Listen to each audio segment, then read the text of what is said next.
Provocação Histórica. Olá, olá, olê, olê, olê, olá.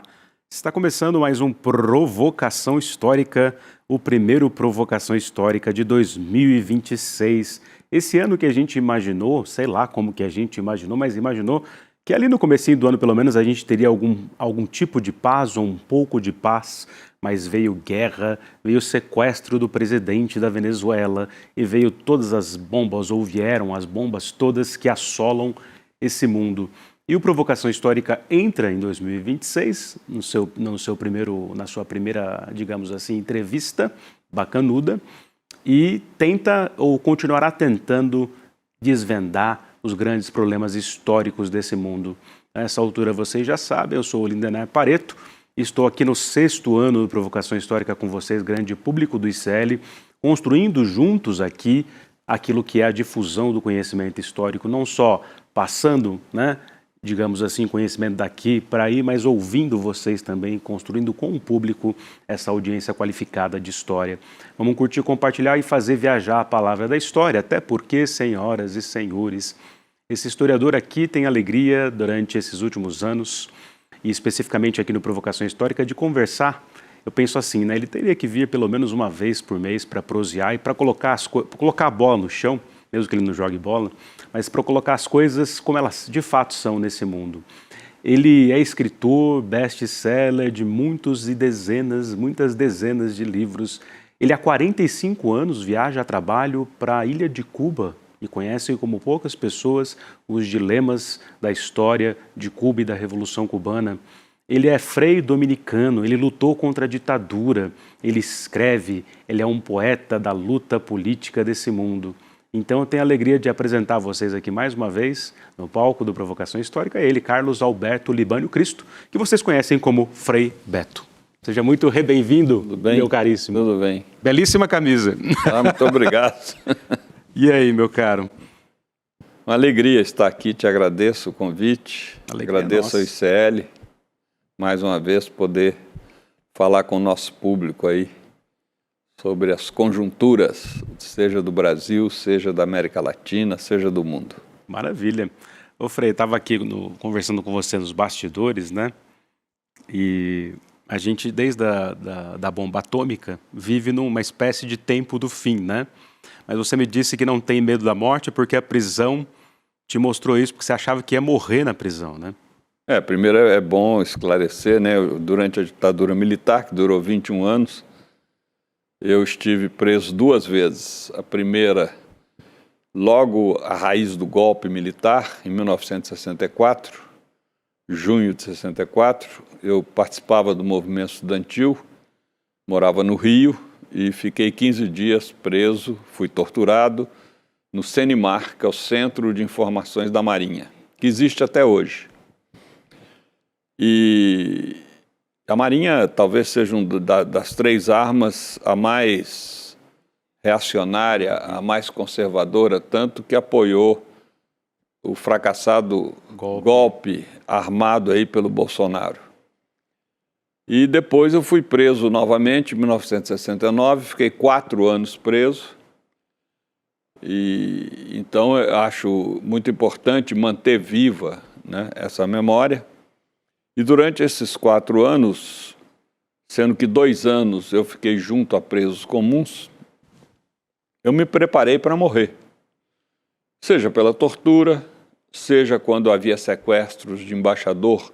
Então o clima dentro da prisão pesava muito, porque nem os advogados podiam entrar, e a guarda que preservava as muralhas se armava com metralhadora, com fuzil, havia muita ameaça. Se o embaixador for morto, vocês também serão mortos, fuzilados, etc. E você nunca sabe se é blefe ou, enfim. Mas cria-se um clima de preocupação. E depois, os 2 anos que eu fiquei entre presos comuns,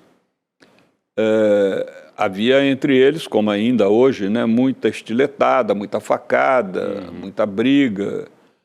E me preparei, enfim, psicologicamente para morrer. Hoje eu brinco, as pessoas, amigos, ficam meio incomodados com isso, porque você sabe que existem 3 idades, né? A infância, a juventude, que hoje passa dos 40, 50 anos, todo mundo quer se sentir jovem, e a terceira idade é aquela do você está muito bem, né?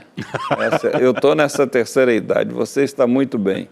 Queria chegar nessa idade assim, né? Esse ano eu completo 82 anos e trabalhando, produzindo, possivelmente sairão 3 livros esse ano, de 2026, mas o fato é que eu tenho consciência de que 80% das pessoas que completam 80 anos de idade não completam 90. Então eu digo, não, estou no corredor da morte. Ah, mas não diga isso. Falou. Bem, é inevitável, né? O ser humano, todos invariavelmente, tem 2 fatores. Defeito de fabricação, que a Bíblia chama de pecado original, e prazo de validade, com exceção do Sarney, né? Exceto o Sarney, vivíssimo da Silva, né? Todos nós temos prazo de validade. Eu achava que a Rainha Elizabeth também era exceção na regra do prazo de validade, mas ela se foi. Né? Que Deus a tenha. Mas o fato é que eu sou muito realista, sempre fui muito realista. Sabe, não adianta a gente ter medo da morte, a gente precisa amar a vida, né? Mas sem demasiado apego, até porque eu acho que o demasiado apego acaba apressando o fim da vida, né? Quando a gente é mais solto na vida, menos apegado, aliás, eu acho que algo importante é a arte do desapego, né? Aprender a desapegar, a gente se sente muito mais à vontade, muito mais livre. Completamente.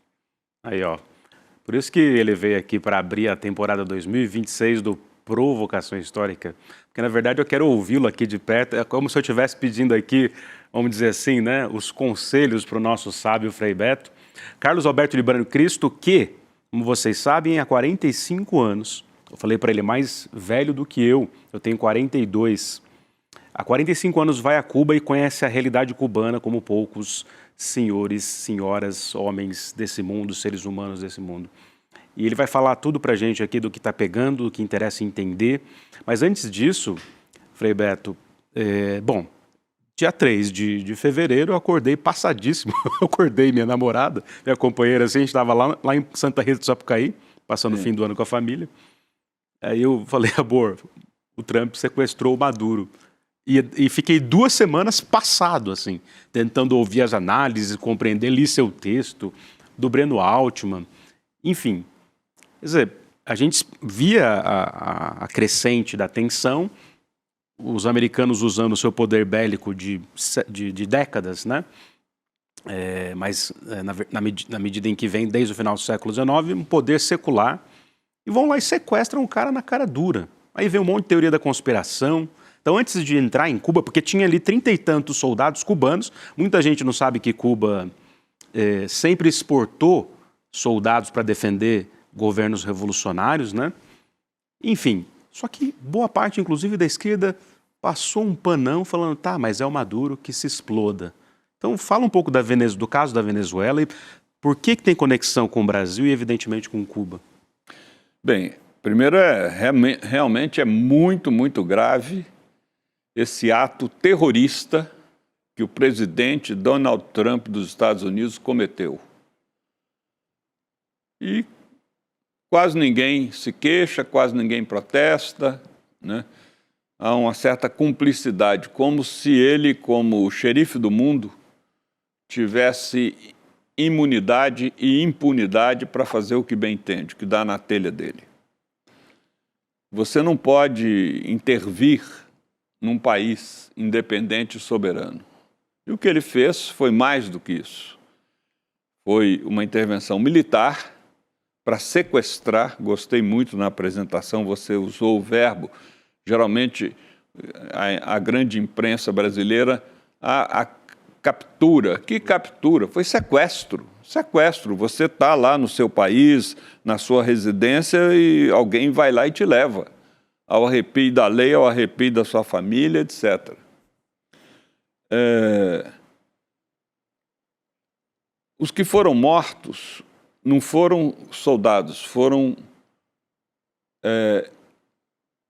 homens da segurança cubana, que prestavam serviço na Venezuela, garantindo a segurança do Maduro. Tenho para mim, não tem nenhuma prova, nenhum indício de que ele foi traído, porque eu sei como é que o Fidel se comportava nos piores momentos de agressão americana a Cuba, cada dia dormindo em um lugar diferente para confundir os possíveis olheiros, e o Maduro fazia o mesmo, porque é uma experiência da segurança cubana que garantia dele. E alguém estava muito infiltrado ali para saber que naquela noite ele ia dormir naquele lugar. Então foi um verdadeiro sequestro, atentado, e o mais incompreensível para mim é o silêncio da ONU. Aliás, a ONU anda muito desmoralizada, infelizmente. Tão desmoralizada partes, né? Que o Trump agora está propondo uma ONU paralela. Conselho de Paz. O tal Conselho de Paz, né? O Trump não é uma pessoa que se caracteriza pelo equilíbrio, e ele tem essa obsessão de ganhar o Prêmio Nobel da Paz. Até ficou enciumado com aquela senhora venezuelana que imerecidamente ganhou. Imerecidamente, né? Imerecidamente. Um erro. A Academia Norueguesa, que é quem dá o prêmio, a coroa norueguesa, porque, deixa eu explicar para quem nos assiste, o Prêmio Nobel foi criado por um sueco. E de onde vem o dinheiro? Da fabricação de dinamite. O inventor Nobel, da dinamite chamava-se Alfred Nobel. E ele deixou toda a fortuna dele para pessoas que se destacassem em determinadas disciplinas, seja na medicina, seja na economia, seja na literatura, né? Então elas seriam premiadas com esse dinheiro. Mas como a dinamite era, muito mais do que hoje, uma arma de guerra, ela foi muito usada na Primeira Grande Guerra, 1914, 1918. Então, o recurso foi passado para a coroa da Noruega. Não ficava bem a Suécia, que fabricava uma arma, dar o Prêmio Nobel da Paz. Então, passou para a coroa sueca. E então a Suécia, a Noruega, passou para a coroa norueguesa. Então a Noruega concede em Oslo esse prêmio. Concedeu para criminosos notórios como Henry Kissinger, Obama, que tacou drone em todo mundo. Obama, que fez muitas e muitas guerras, né? E outras pessoas. E agora para essa senhora venezuelana que não fez nada pela paz no mundo, pelo contrário, ela só acirra os ânimos. E é uma pessoa que foi lá se ajoelhar aos pés do Trump e ainda deu a medalha do prêmio para ele. Deu o quadro todo, né? Deu o quadro com a medalha, etc. Só faltou dar o dinheiro, né? Só faltou dar mais de $1 milhão que se ganha no prêmio. Então é isso, a gente tem que protestar, alertar. Isso criou uma grande insegurança na América Latina, porque é preciso colocar parâmetros, limites a esse governo imperialista dos Estados Unidos. Felizmente, a população dos Estados Unidos está reagindo. Felizmente, grandes manifestações, grandes passeatas, inclusive a favor da Venezuela. Eu soube que houve em Nova York mais manifestações massivas a favor da Venezuela e contra o sequestro do Maduro do que na própria Venezuela. Impressionante, né? Tem uma reação se configurando ali, né? Exatamente. Ô Frei, pensando nesse quadro geral das reações mundiais ao sequestro do Maduro pelo governo americano, o Brasil se posiciona, alguns críticos, o próprio Breno Altman, por exemplo, diz que o Lula está titubeando há algum tempo em relação à Venezuela, não reconhecendo a eleição, de alguma forma também respondendo aos conservadores do Brasil, mas que tem a ver com tratar a Venezuela como uma ditadura, né? Você acha que ele erra nesse tratamento, de não ter falado... Não, primeiro eu discordo que o Lula tenha tratado a Venezuela como ditadura, de modo algum. O Lula sempre foi muito solidário à Aliança Bolivariana, era muito amigo do Chávez, né? Com o Maduro ele não chegou a estabelecer laços de amizade, mas o Lula, eu dou razão ao Lula, quando o Maduro declarou que mostraria as atas do processo eleitoral e não cumpriu essa declaração, essa promessa, né? Então Lula ficou chateado, porque aquela vitória foi uma vitória um pouco nebulosa e as atas nunca foram mostradas, né? E isso pegou muito mal, porque o Fidel dizia o seguinte: uma pessoa de esquerda pode cometer vários erros, menos o erro moral. Uma pessoa de esquerda pode perder o emprego porque é de esquerda, pode perder a liberdade porque foi preso, pode perder a vida porque foi assassinado, só não pode perder a moral. Quer dizer, o que realmente afiança as nossas convicções é a ética, postura ética. Eu considero, Lindener, que um dos erros da Revolução Bolivariana foi não ter mudado a estrutura do processo eleitoral da Venezuela. Ou seja, várias reformas foram feitas, mas não se mexeu no processo dos governos anteriores, burgueses, antipopulares, quanto ao sistema eleitoral. E aí veio essa questão. Realmente paira, na minha opinião também, uma dúvida. O Maduro ganhou legitimamente ou não ganhou, né? Ou se apossou do poder. De qualquer maneira, o Lula nunca se opôs à Venezuela e nunca quis que a Venezuela fosse governada pela direita, porque a gente sabe da história da Venezuela, onde a direita levou a Venezuela a índices extremados de pobreza para se apropriar do petróleo, da riqueza produzida pelo petróleo, e ainda levar toda essa fortuna para o exterior. Então, por quê? Porque a Venezuela, ela produz 18% do petróleo mundial. É um número absurdo de alto. Um número absurdo. E é a maior reserva mundial, mais do que a Arábia Saudita. Não à toa. Só que ela não tem a tecnologia que tem a Arábia Saudita, porque o petróleo venezuelano é um petróleo muito cru, ele precisa ser refinado. E essa tecnologia, ela é complicada. Então a Venezuela tem, mas não suficiente. De qualquer maneira, é mais barato para os Estados Unidos, que são os maiores consumidores de petróleo do planeta, trazer o petróleo importado da Venezuela do que da Arábia Saudita. Da Venezuela são 3 dias de navio. Da Arábia Saudita, sei lá, deve ser 3 semanas, né? Então, há essa razão.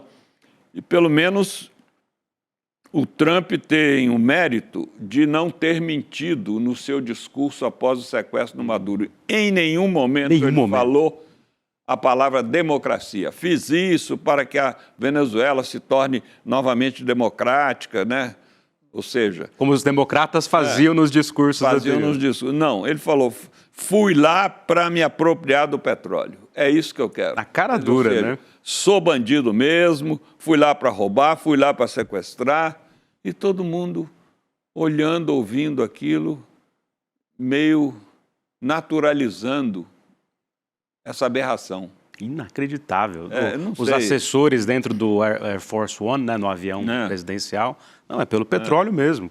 Nunca foi tão didaticamente cruel, né? tão didaticamente cruel. Agora, bom, é óbvio que você já nos alertava, há 45 anos vai a trabalho a Cuba, tem comissões de combate à fome, conhece o regime, os dilemas, as questões, mas é um defensor das conquistas sociais da Revolução Cubana. Inclusive aparece a foto famosa aqui, uma das fotos logo depois da invasão da Baía dos Porcos, que os revolucionários conseguiram barrar o avanço da CIA e dos mercenários invadindo Cuba. E foi nesse contexto aí que o Alberto Korda tirou aquela foto famosa do Che, em que ele aparece como guerrilheiro heróico, né? Foi nesse contexto dessa foto aqui, inclusive, mas ele estava em cima de um palanque, olhando assim imponentemente, preocupado, porque houve uma explosão, morreu gente inocente, mas eles barraram ali, em 61, a invasão dos Estados Unidos para conter a Revolução Cubana. E a gente sabe que é uma resistência secular. O Fidel é um discípulo de José Martí, que faz a independência de Cuba, e a gente vê, ao mesmo tempo, um temor constante, mas uma resistência também. Então, a pergunta que não quer calar é, diante da doutrina Donroy agora, né? Cuba vai conseguir resistir ao imperialismo americano? Porque conseguiu resistir boa parte do século XX e XXI, mas parece que agora, né? Eu espero que sim. Primeiro,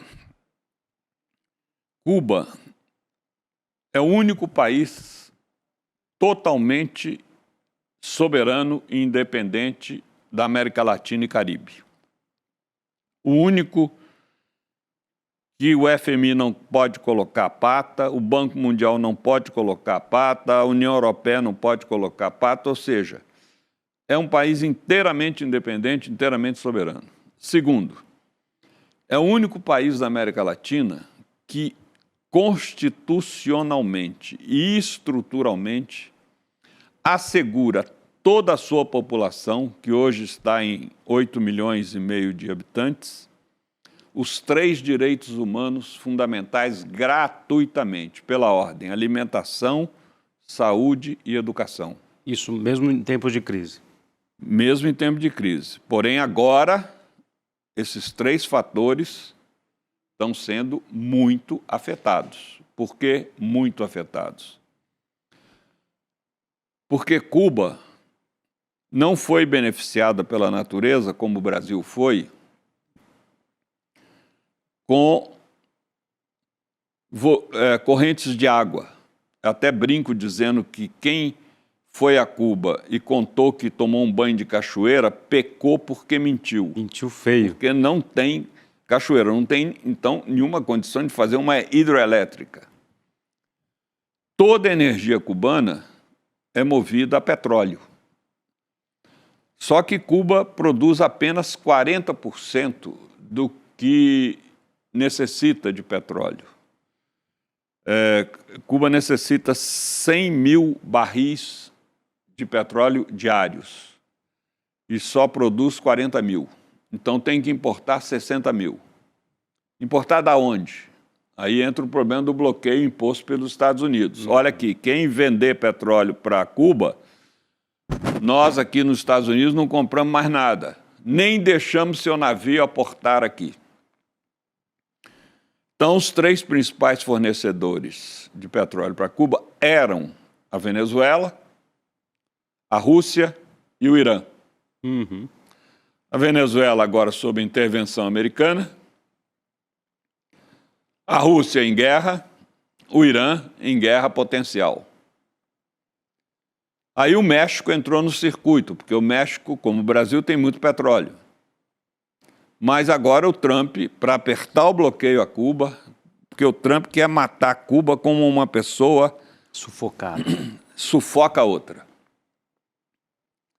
Quer matar 8,5 milhões de habitantes, pela fome, pela carência, pela falta de tudo.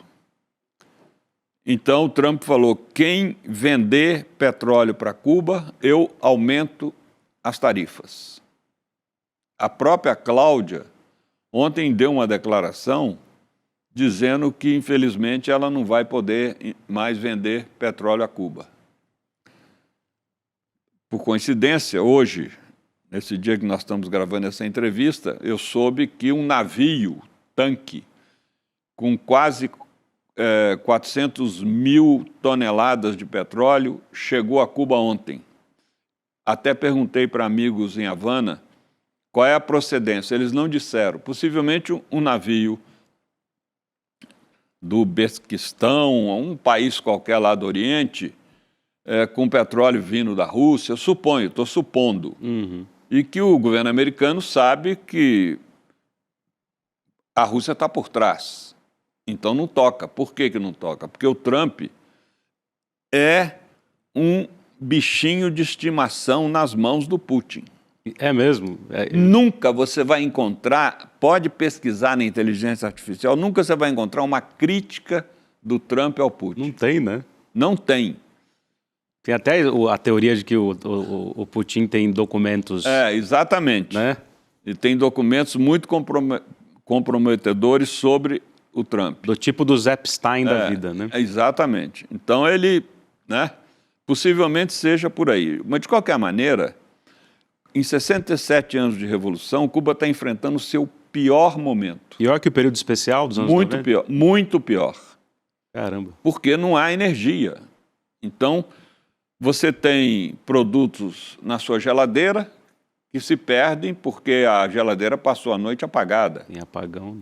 Você não tem como recolher o lixo. A Havana tem muito lixo nas ruas, o que provocou agora epidemia de dengue, chikungunya e zika. Eu até digo para os amigos que estão indo a Cuba, levem repelente para uso próprio e para dar de presente para os cubanos. Levem repelente. É um bom presente que você dá lá, repelente. Não pense só em turismo, pense em ajudar as pessoas. Exatamente. E principalmente medicamentos, né? Eu tenho feito muitas campanhas. A minha campanha de quaresma, eu faço uma campanha de quaresma há mais de 30 anos em benefício de uma obra, etc. Esse ano será para medicamentos em Cuba. O MST tem ajudado enormemente, inclusive mandando navio, esses navios que fazem entrega, né, nos portos por aí, com grande quantidade de medicamentos.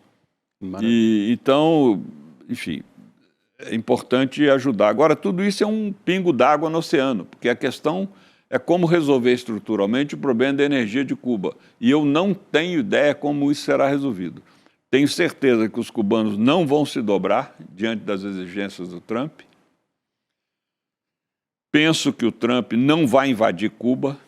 Por quê? Porque os americanos aprenderam com a sua própria experiência que um governo você derruba, como derrubaram o Gaddafi, como derrubaram o Saddam Hussein no Iraque. Mas um povo você não derruba. Como foram derrotados pelos vietnamitas, como foram derrotados pelos afegãos. E Cuba é um povo, não é um governo. A resiliência é de um povo, né, que já passou por 1000 dificuldades, está passando por essa. Evidente que as pessoas prefeririam que tivesse energia, que tivesse uma vida, né? Inclusive o êxodo é muito grande em Cuba, né? O êxodo por razões econômicas, principalmente jovens. Pra você ter uma ideia, da pandemia para cá, a população de Cuba teve um decréscimo de 11 para 8 milhões e meio de habitantes, né? 11 para 8. Então são E a maioria é jovem que saiu. Jovens que saem em busca de, né, uma situação econômica que não só permitam que vivam dignamente, mas que possam ajudar suas famílias em Cuba, né? Tem muita remessa de dinheiro de fora para dentro de Cuba.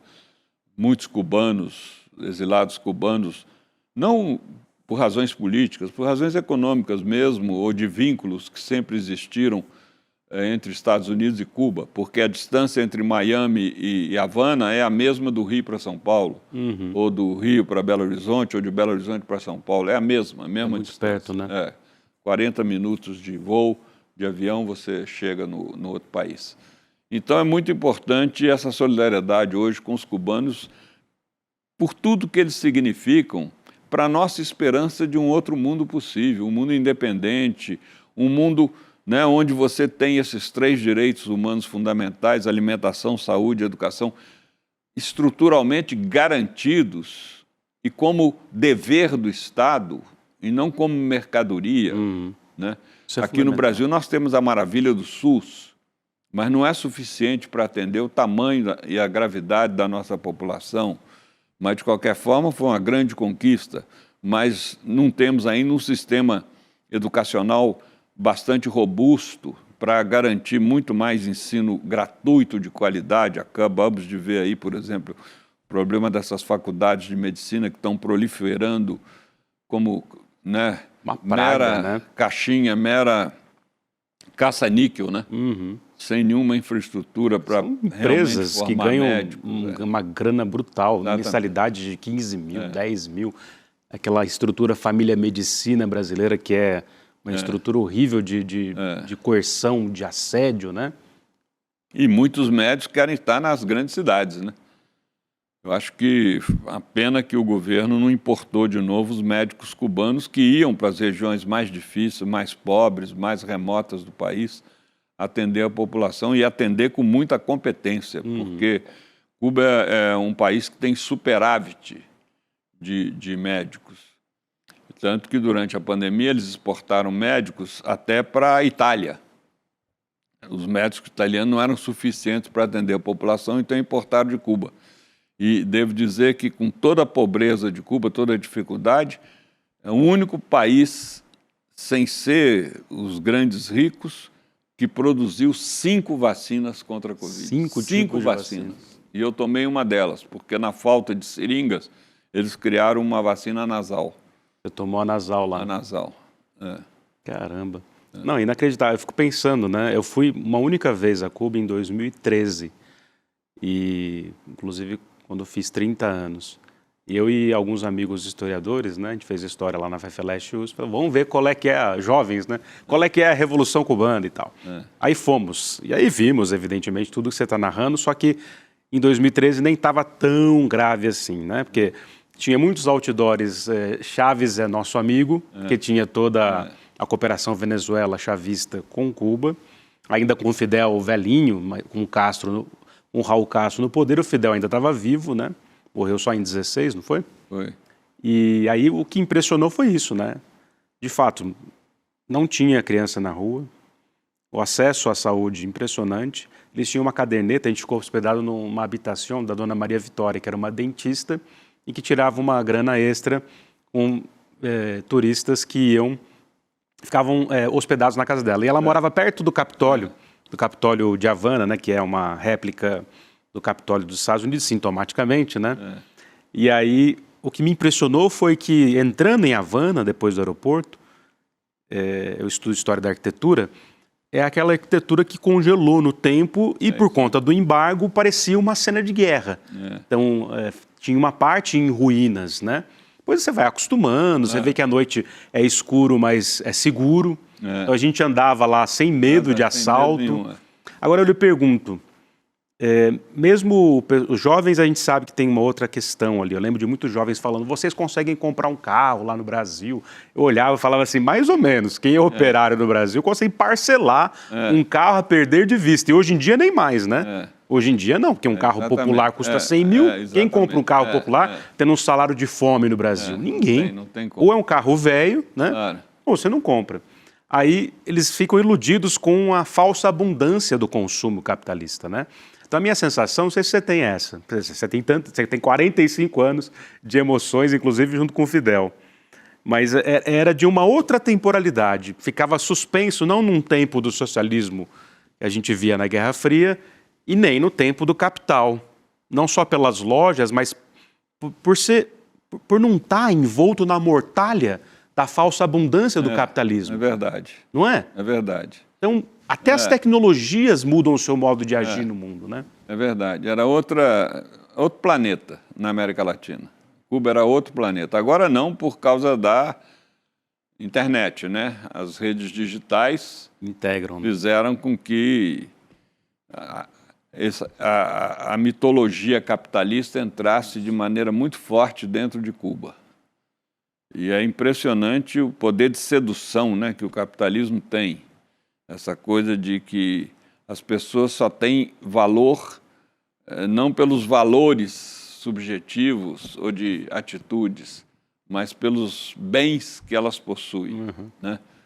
Se você está revestido de uma mercadoria de alto valor, você tem valor socialmente, mas se você não está revestido, você é ignorado. Exato. É uma civilização doentia, uma civilização maligna, sabe, essa do capitalismo. Mas um horror, né? É uma história de horror. Né? De horror. Um dia haverá de acabar, porque você pensa, sabe, como é que é possível achar que nós vivemos numa democracia quando você virtualmente tenha as eleições, a democracia política, mas toda a economia é concentrada nas mãos de uma pequena elite.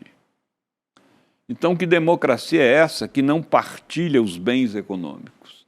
Que democracia é essa que convive com moradores de rua, que convive com pessoas absolutamente desprovidas dos bens mínimos para assegurar a dignidade humana? Sabe? Que democracia é essa em que você considera normal, naturaliza o racismo, o feminicídio, a misoginia, né, a exclusão social? Realmente isso é aberrante para mim, como cristão, como homem de esquerda, sabe? Como alguém que almeja uma sociedade onde todos tenham seus direitos e oportunidades asseguradas pelo Estado. É como uma família. Numa família, por exemplo, eu sou de uma família grande, 8 irmãos, né? Todos têm os mesmos direitos e oportunidades. Todos tiveram os mesmos direitos e oportunidades. Mas somos inteiramente diferentes um do outro. Então, assim deveria ser a democracia. Sabe? Garantir a todos respeitar as diferenças, não transformá-las em divergência e, ao mesmo tempo, assegurar a todos os mesmos direitos e oportunidades. É isso. Bom, continuamos na luta, né, Frei? Antes de continuar a prosa aqui, ó, tenho 2 recados aqui para vocês do nosso Instituto Conhecimento Liberta. E um deles é que nós temos agora, em parceria com a Escola de Sociologia e Política, 2 cursos de pós-graduação. Um deles, Repensando o Brasil, Sociedade, Política e História, onde tem Marilena Chauí, Moni Sodré, Gessé Souza, Maria Ribeiro, Renato Janine Ribeiro, Ladislau Dalbó, que esses dias deu uma traulitada nessa concentração de renda, que esses especuladores num dia só ganham 400 mil reais, enquanto o povo, 80% tem salários de fome. Então, Ladislau Dalbó, Marilena Chauí, Maria Ribeiro, Renato Janine Ribeiro, Gessé Souza e também esse que vos fala, Lindener Pareto. A gente está no curso de Repensando o Brasil, que é um curso de Sociologia e de História do Brasil, para a gente, de fato, como bem faz aqui o Frei Beto, Carlos Alberto Libânio Cristo, repensar essa cosmovisão totalizante que o capital nos oferece como se fosse a maravilha do mundo, e não é. Então conheçam aqui o nosso curso de pós-graduação, pedir aqui para o Vento da Massa, se puder, põe na tela também, e esse é um dos recados para vocês, e tem uma aula inaugural, um convite especial para você se inscrever aqui no dia 12, quinta-feira agora, às 20 horas, uma aula inaugural, onde Gessé Souza e eu vamos debater na história do Brasil e do mundo o que é o tal do Pacto da Impunidade, que estrutura a história não só do Brasil, né, mas de todo o capitalismo mundial, onde a plutocracia, como disse o Frei Beto, quem tem a grana na mão, por exemplo, Elon Musk completou aí uma fortuna de 800 bilhões de dólares. Daqui a pouco ele vai ser um trilionário. Esse cara vai comprar a Lua. Já está lá fazendo coisas para construir uma cidade autossustentável na Lua. Então é sempre essa mistura de, não, mas olha só o progresso que ele está fazendo. Mas o progresso dele é escombro, lixo e carne humana massacrada que vai até o céu. É Walter Benjamin, que era quase um teólogo, né, Frei Beto? Então, assim, se inscrevam nessa aula, venham conosco debater a teoria crítica da sociedade, que é essa outra pós-graduação que nós temos também com a FESP. Eu espero vocês nessa aula imprescindível. Venham conosco. Ô, Frei Beto, a gente está falando de impunidade e o que está pegando sempre, há algum tempo, né, desde 2020, ou desde que ele morreu, sobretudo, é a coisa do Epstein, né? E os arquivos do Epstein mostram que o assédio, o crime contra menores, o tráfico sexual, o mercado financeiro e uma elite que partilha mesmo de migalhas desse mercado é uma elite criminosa, né? É Não verdade. escapa ninguém, né, cara? Não escapa ninguém. Nossos heróis, alguns dos nossos heróis aparecem lá dando uma colher de chá para um cara que já tinha sido condenado antes, né?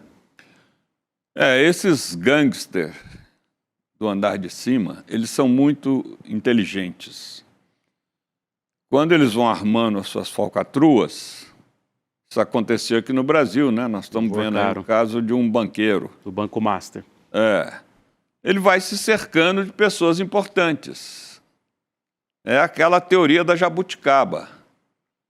Se eu cair, cai a jabuticabeira inteira, não cai sozinho. E como esses caras não querem cair, eles haverão de evitar que eu caia. Mesmo eu morto, né? Exatamente. Inacreditável. Inacreditável. Eu acho que o Epstein foi suicidado, né? Como Total. Vladimir Herzog durante a ditadura aqui. E muita gente enrolada. Agora, nem todo mundo que é citado nos papéis dele está envolvido em corrupção ou em pornografia, como é o caso do Noam Chomsky. E foi citado lá, né? A Valéria chegou a fazer uma nota. Exatamente, né? E a esposa dele, a Valéria, fez uma nota explicando. Primeiro porque o Epstein se aproximou de nós interessado na especialidade do Noam Chomsky, que é a linguística. Como é que ele ia fazer uso disso? Não importa, mas de qualquer maneira o Noam Chomsky é considerado o maior linguista do planeta, vivo, né? E segundo, o Epstein também tinha um braço financeiro, como o Vorcaro, e que oferecia maiores vantagens do que os bancos tradicionais. E o Noam Chomsky, preocupado com a aposentadoria dele, deslocou um montante para que o Epstein, não sei se chegou a aplicar, mas de qualquer maneira se interessou por essa proposta. Mas eles são muito espertos, né? Eles vão cercando, né? Vão cercando, comprometendo. Você sabe, né? Está no meu livro Calendário do Poder, Mosca Azul. Eu trabalhei no Planalto, assessor especial do presidente Lula no Fome Zero durante 2 anos, 2003 e 2004. Primeiros 2 anos do Fome Zero, né? Primeiros 2 anos. É impressionante como a gente é cercado de lobistas. O tempo todo. O tempo todo. No início, você é um pouco ingênuo, acha que vai receber alguém, porque ninguém chega na porta do Planalto e fala, eu sou lobista. Não, eu sou representante da empresa tal, do grupo tal, não sei o quê. E você fala, bem, quem sabe eu consigo inserir esse grupo, comprometer esse grupo com Fome Zero, né? Que realmente um programa de extrema importância que arrancou o Brasil do mapa da fome e tal. Tirou o Brasil do mapa da fome. E aí tem a troca de cartões. E no fim do papo você vê que o cara não tem compromisso nenhum. Na verdade, o que ele quis é dizer para quem paga o lobismo dele, olha, estive lá e fui recebido pelo assessor especial do presidente. A sala do presidente estava a 3 metros da sala dele, não sei o quê, né? E com isso ele leva a grana. E deve inventar lá que conversou isso, conversou aquilo. Sei lá. Loucura, né? É uma loucura. Então a gente precisa tomar muito cuidado, sabe? Porque o poder, eu digo que é a maior tentação do ser humano, né? Eu digo que o ser humano tem 3 grandes tentações. A primeira é o poder, a segunda é o poder, a terceira é o poder, a quarta é o dinheiro e a quinta é o sexo. Só se você tiver as 3 primeiras, você garante as outras 2. E aí tá tudo... E isso vale para qualquer poder, hein? Seja o gerente da farmácia, o guarda da esquina, a diretora da escola. Ele está capilarizado, né? Aprendi em 2 anos de governo. O poder não muda ninguém. Faz com que a pessoa se revele. Tem até um ditado em espanhol que traduz muito bem isso. Queres conhecer a Juanito? Dá-lhe um carguito. Dá um cargo pro fulano que você vai ver quem ele é. Você vai saber quem ele é. Também acho. Sempre... Quer dizer, se a pessoa é honesta, tem bom caráter, tem uma boa índole, quando ela está no poder, ela continua assim, coerente. Agora, se já tem um lado bandido nas pessoas, aí o poder exacerba isso. Isso é visível. Porque o poder cria uma sensação, como diz a palavra, de poder, né? Que é de impunidade e imunidade. Eu estou acima do bem e do mal. Está aí o nosso Congresso cheio de gente espelhando esse figurino que eu acabo de descrever. Total.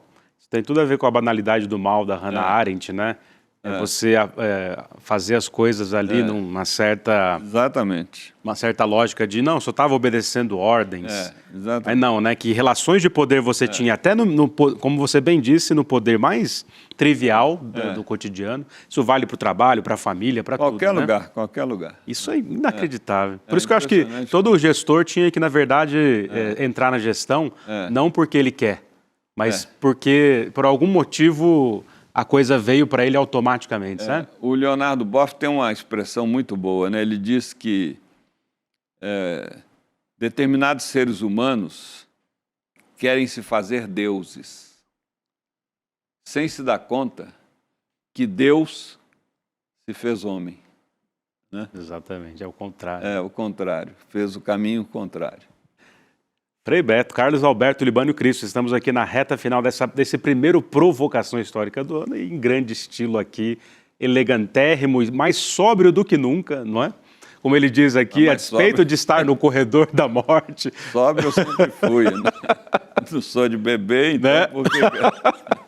Nunca foi do boteco, né? Não, nunca fui. Aliás, eu... Nem o vinho, como o Frei Domingos? Vinho, sim, eventualmente. Agora, eu tenho 84 livros produzidos, né, nos meus 81 anos de vida, porque eu não faço uma série de coisas que muita gente faz. Uma delas é ficar no bar, no boteco, até altas horas, ou não sei o quê, ou, sabe, na roda de uísque. Não, eu não faço isso. Eu sou uma pessoa muito disciplinada. É um virginiano, né? É, virginiano.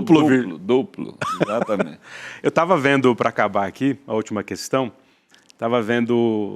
vi muito jovem e voltei agora, no começo do ano, a ver o Entre Atos, do João Moreira Salles.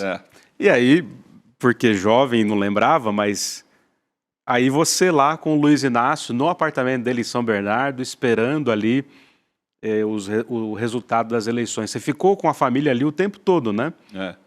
E aí veio a vitória, aquela coisa toda. Tudo para dizer o seguinte, a gente vence a eleição em 26? Nós temos que vencer, nós temos que eleger o Lula. Isso é uma questão, sabe, de assegurar um futuro melhor para o Brasil.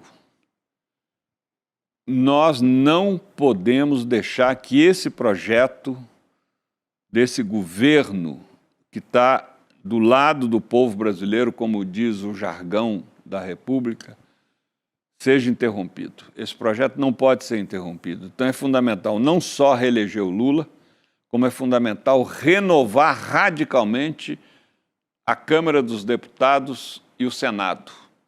Radicalmente, porque é a pior Câmara e o pior Senado que historicamente nós temos. A Luísa Erundina, de quem eu sou amigo, eleitor, que está lá com seus 90 anos ainda atuando como deputada federal,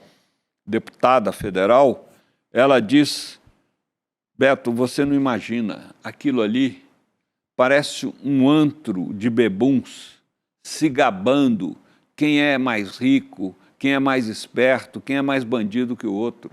Não acredito. Né? Ela falou: nunca vi uma coisa tão execrável como esse Congresso. A maioria, né, as pessoas ali. Então nós precisamos renovar. Você vê o que eles estão fazendo aí com o negócio... Primeiro, sequestraram o orçamento da República. E segundo, transformaram isso em emendas parlamentares. E cada deputado ganha mais de 40 milhões para destinar para onde ele quer. E muitos destinam para onde? Para a corrupção. Claro, vira e mexe. Felizmente, nós temos um Flávio Dino no Supremo Tribunal Federal com a lupa atento a isso e tentando frear. Agora o negócio dos penduricalhos, sabe? Ou seja, toda hora eles querem aprovar algo para roubar a nação brasileira, para roubar, né? Como, sabe, votar o orçamento secreto, porque não pode ter nada secreto. Na época da ditadura tinha decreto secreto, uma coisa do Estado, do governo, tem que ser pública, né? O governo é res pública, ou seja, é uma coisa pública, daí que vem a palavra república. Então não tem sentido, isso é um absurdo. E mais absurdo ainda é ver gente que supostamente é de esquerda, né, que está em partidos progressistas, votando com gente da direita. Isso é absolutamente inadmissível. Totalmente. E Frei Beto, te agradeço por vir aqui ao primeiro Provocação Histórica de 2026. Olhando aqui nas lentes da verdade, quando o povo diz assim, o Lula não larga o poder, precisa renovar, ninguém consegue no PT deixar esse cara renovar, ele faz sombra em todo mundo. O que você tem a dizer? Não, eu tenho a dizer o seguinte, tem pessoas que têm carisma. Você nasce com carisma, você não compra numa loja da esquina. O Fidel era carismático, Jesus era carismático, o Gandhi era carismático e o Lula é um carismático. Sabe, ele exala um poder simbólico que não tem explicação racional, é um fato, é um fato. Quantas pessoas que eu conheço que não gostavam, não tinham nenhuma simpatia pelo Lula, e no caso do Fidel também, e ao se aproximar voltaram encantadas com essas pessoas. Então, o Lula, sabe, além disso, uma pessoa de uma experiência fantástica, desde a sua atuação no mundo sindical, e hoje com a projeção internacional. Ele fala de igual para igual com qualquer chefe de Estado, inclusive com o bandido do Trump, né? Inclusive com o Trump. Ao mesmo tempo que ele critica, o Trump é incapaz de falar mal do Lula. Não, eu gosto dele, ele tem uma química, houve uma química. Quer dizer, a direita ficou desesperada, porque achava que estava se apropriando do Trump e, de repente, o Trump ficou amigo do Lula. Então, isso é desesperador para eles, né? Eles estão perdidos, porque eles não sabem quem vai ser o candidato, se vai ser a Michelle, se vai ser o Flávio, se vai ser o Tarcísio, que essa briga toda, não sei o quê. Bem, vamos com Lula. Vamos lá, porque nós temos que realmente confiar que esse Brasil precisa melhorar muito. E isso é para quem governa para o povo e não para quem governa para a elite. Que bem. Frei Beto. Fábio, dá um abraço aqui, que é tudo verdade, companheiro Beto. Muito obrigado, Lindané. Muito obrigado. Despeça do seu grande público. Obrigado a todos vocês que nos escutam, que nos acompanham. E deixo aí a dica, né? Está aí na legenda, mas reforço. Vejam meus artigos e livros na minha livraria virtual freibeto.org. Muito obrigado, que Deus nos encoraje. Então, é isso. Um beijo no coração, um grande abraço. Frei, mais uma vez, muito obrigado. Muito obrigado, querido. Até a próxima. Tchau, gente. Amanhã, às 20 horas, acontece a aula magna aberta, o Pacto da Impunidade, porque as elites nunca são punidas pelos seus crimes. Prepare-se, portanto, para um debate profundo sobre as raízes históricas da desigualdade e o pacto das elites na perseguição aos mais pobres. E não perca essa oportunidade absolutamente única. Venha conosco debater o Brasil e o mundo.